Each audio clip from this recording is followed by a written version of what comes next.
8 buraxılışımızda qeyd elədik, Qəzza zolağında vəziyyət yenidən gərginləşib və ötən gün deməli Qəzza zolağında döyüşlər başladığına dair xəbərlər gəldi dostlar və nə baş verdi?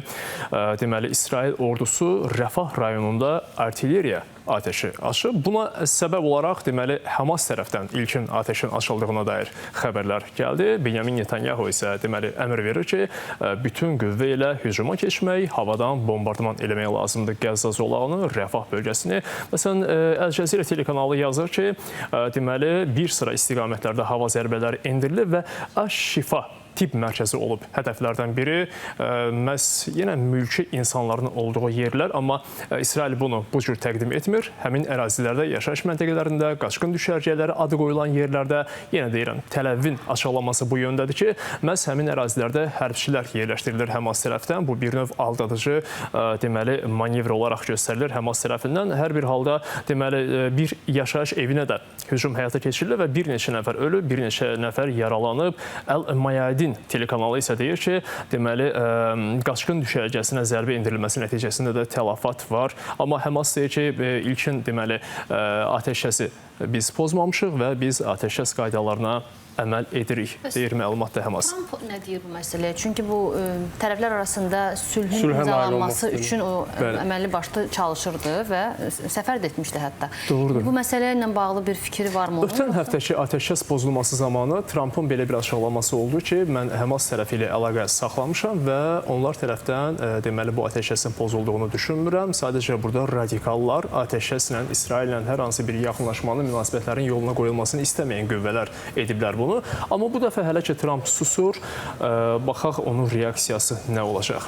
Amma İsrailli girovların qaytarılması, yəni meyidlərinin qaytarılmasından gedir söhbət. Bununla da bağlı deməli ötən gün bir açıqlama oldu Hamas tərəfdən ki, daha bir meyidi aşkar etmişik. Cənub istiqamətindəki tunellərdən birində, dağıntıların altından İsrailli girovlardan birinin meyidini tapmışıq. Təhvil verəcəyik. Ötən gecə Bakı vaxtı ilə saat 22:00-da baş tutmalı idi bu beynəlxalq Qızıl Xaçın vasitəçiliyinin. Amma nə baş verdi? Həmin Rəfah bölgəsindəki atışmalardan sonra Hamas dedi ki, qaytarmıram mən həmin meyidi.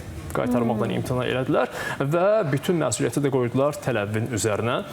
Bundan başqa deməli daha bir maraqlı fakt var idi ki, deməli Hamasın İsrailə verdiyi 15 girovun meyidi sən demək İsraillərə aid deyilmiş. Bir qədər səhərin ruhuna uyğun olmaya bilər ifadələrim, amma yığıb, toplayıb bir, belə deyim, meyit düzəldib veriblər qarşı tərəfə. Ən azı İsrail bunu bu formada təqdim edir və dərhal DNT testləri aparıldığı və onlara aid olmadığı üzə çıxıb. Hamas isə bununla bağlı hər hansı açıqlama vermir. Bu qədər negativ xəbərlərin içərisində indi biz deməli... Fikirləşdirəm, nə gətirəcəksən ardından ki, Ukrayna cəbhəsinə keçəcək. Orada da gecə boyunca döyüşlər gedib. Hətta Rusiya tərəfinin irəlilədiyi xəbərlər gəlməkdədir. Detallı formada deyəcək, amma bu qədər negativ xəbərin arasında istəyərdim bir Paşinyana gedək, sonra qayıdaq. Deməli, Paşinyan yenə sabahınız xeyir deyib, özünün deməli ənənəvi metodu ilə həmin görüntülər varsa əlimizdə, deməli, Paşinyan sarı gülünü taxır sinəsinə və... bizi izləyir. Bəli. O da morning persondur, yəni səhər personasıdır. Eynən, sarı gül də bizə işarə edir ki, yəni ictimaiyə baxıram, ictimai televiziyanın efirində Sabahın xeyir Azərbaycana baxıram. Fikir verirsə, son vaxtlarda bunu daha çox belə artırıb. Bəli, istəyirdim bunu sən təqdim eləyəsən, bunu sən deyəsən bu tərəfini. Luvurdur bu söhbətlərdir, biz orada Nərimanla gözləyirik. O Nəriman ötürülmər, mən artıq başa düşürəm ki, bunu kimə işarədir, yəni hiss olunur artıq onlar. Bəli, Paşinyan yenə də bu videoda da bir musiqinin sədaları altında bu salamlaşmanı eləyir, daxili auditoriyaya hesablayır, amma təbii ki, onu bu videolarını bizdə də izləyənlər var. Kifayət qədər pozitiv videoları var. Bəli, doğrudur, razılaşaq. Sağ olsun. Deməli, Ukrayna cəbhəsinə geçsək, burada nə baş verir? Deməli, gecə boyunca döyüşlər davam eləyib və artıq Rusiya qüvvələrinin Konstantinovkaya daxil olduqları deyilir və əsasən də deməli qeyri-rəsmi məlumatlar da, amma görüntülər də var artıq yerindən. Cəbhənin bu sayəsində vəziyyət gərginləşib deyilir. Döyüşlər artıq birbaşa şəhər ərazisində gedir və xüsusən də Santurinovka deməli ərazisində rayonunda da bu döyüşlər vəziyyət gərgin olaraq qalır və daha bir məlumat nədir? Rusiya silahlı qüvvələri Ukraynanın dərman ehtiyatlarının 20%-ni məhv edib. 20%-ni məhv edib gecə döyüşlərində və bu təbii ki, ciddi rəqəmdir. Deməli, məbləğ olaraq 100 milyon dollar hesablanır bu itki və ümumiyyətlə aylıq deməli təminatı deməli həmin dərman şirkətlərindən biri həyata keçirirmiş ki, bu da 20%-dən böyük rəqəmdir hətta. Digər tərəfdən deməli Lavrovun belə bir açıqlaması var ki, NATO deməli genişlənməsini bir dəqiqə belə dayandırmayıb. Yəni burada nədən söhbət gedir? Hələ Sovet İttifaqı dövründə NATO rəhbərliyi Sovet rəhbərlərinə belə bir vəd verib ki, biz şərq istiqamətində, Avropanın şərqi istiqamətində, yəni Rusiyaya yaxın ərazilərdə 1 santimetr belə irəliləməyəcək. Amma nə baş verir? Lavrovun deməsinə görə deməli Şimali Atlantika Alyansı genişlənməsi məsələsini bir dəqiqə belə saxlamayıb, dayandırmayıb deyir. Üstəlik bu ATƏT daxilində başqalarının deməli ərazi gücü hesabına güclənmə öhdəliyi olmadan həyata keçirilir. Belə bir açıqlaması var Lavrovun. Deməli, Lavrov Alyaska görüşü barədə də danışır. Qeyd edir ki, Donald Trump Alyaskada müəyyən bir öhdəlik götürmüşdü. Elə Amerika Birləşmiş Ştatlarının özünün gətirdiyi prinsiplər əsasında bir öhdəlik vardı. Amma həmin prinsiplərə sadiq qalacaqmı? Bu artıq şübhə altındadır. Ümid edirik ki, Trump öz vədinə belə deyim, xilaf çıxmaz və əməl eləyər dediklərinə və Alyaska prinsiplərini tapdalamayacaq. Zelenski isə silah istehsalı ilə bağlı danışır. Qeyd edir ki, gündəlik 500-800 ədəd biz dron, pilotsuz uçuş aparatı istehsalı eləməyi planlaşdırırıq. Deməli, aviaparkımızı 250 döyüş təyyarəsi ilə zənginləşdirməyi düşünürük və xüsusən də qeyd edirik ki, Amerika Birləşmiş Ştatları İsveç və deməli Fransadan F-16, Gripen və Rafale təyyarələrini tədarük etməyi planlaşdırırıq. Xüsusən də İsveçin Gripen deməli təyyarəsi üzərində dayanır. Daha sərfəli olduğunu qeyd edir və deməli bunların Ukraynanın həm havadan hücum imkanlarını, həm də hava hücumlarından müdafiə imkanlarını artıracağını düşünür Zelenski. Yardım istəyir, deyir ki, Avropa İttifaqı deməli Ukraynaya 2-3 il ərzində davamlı, sabit maliyyə yardımlar ayırmalıdır. Biz demirik ki, bu müharibə 10 illiklər boyu davam edəcək, biz uzun illər boyu döyüşməliyik demirik, amma ən azı yaxın illər üçün bizə deməli bu məbləğ ayrılmalıdır ki, biz də işimizi, planımızı və gedişatı ona uyğun quraq. Zelenski vurğulayır ki, Putinin gələcək davranışı qeyri-müəyyən olduğuna görə bu sabit maliyyə dəstəyinə bizim ehtiyacımız var. Hazırlıqlı olmaq istəyirlər. Bəli, hazırlıqlı olmaq istəyirlər.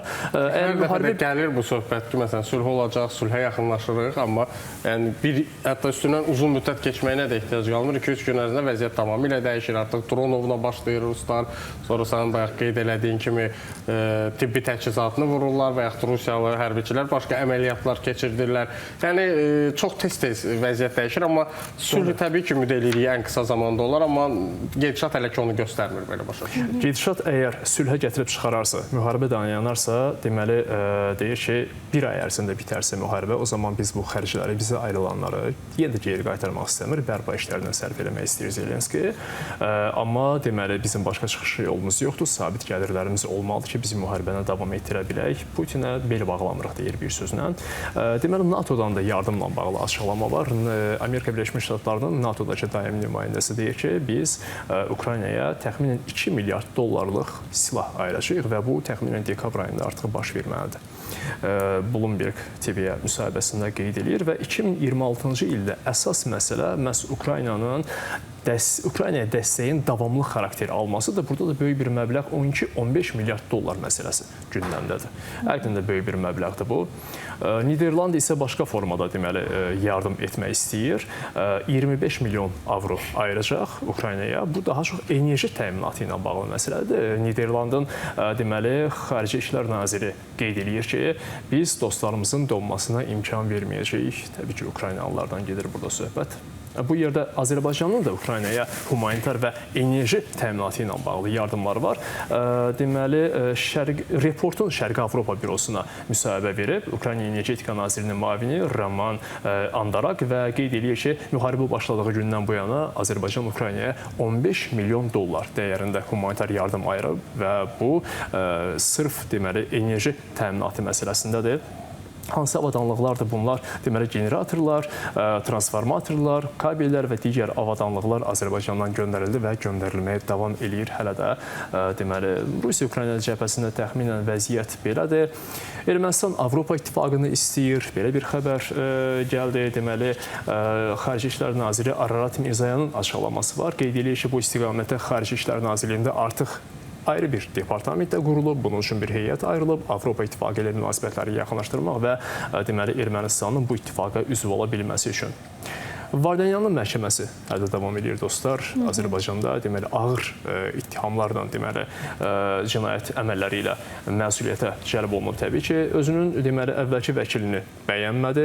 Vəkilim dəyişsin deyirdi və deməli dəyişdirildi onun vəkili, yeni vəkillə təmin olundu və məhkəmə prosesi noyabrın 4-də davam etdiriləcək. Təşəkkür edirik Nəriman. Bizdən xəbərlərdən bu qədər dostlar. Çox sağ olun.